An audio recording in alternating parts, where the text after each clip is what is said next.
Hello guys welcome to our mini blog समस्त को मोर शुभ सकाळ।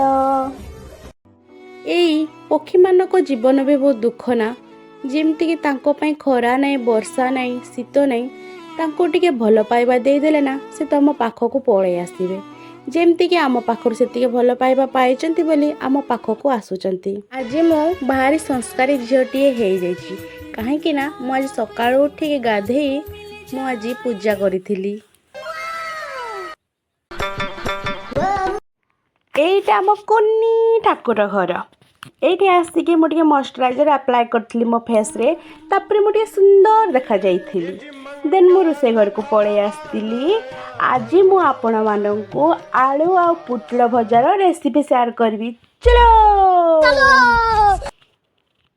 एटा होची पुटुळ आलू पियाज मु आलू आ पुटल को टिके धोई देइथिली फास्ट भलो भाबरे।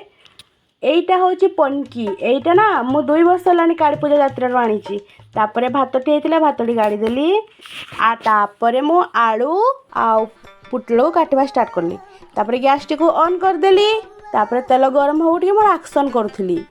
एइटा रेडी हे गला मोर आलू पुटल कटा तापरे मु प्याज पकेथिली तापरे मु हल्दी लंका लूण सब पकई देइथिली स्वाद अनुसार।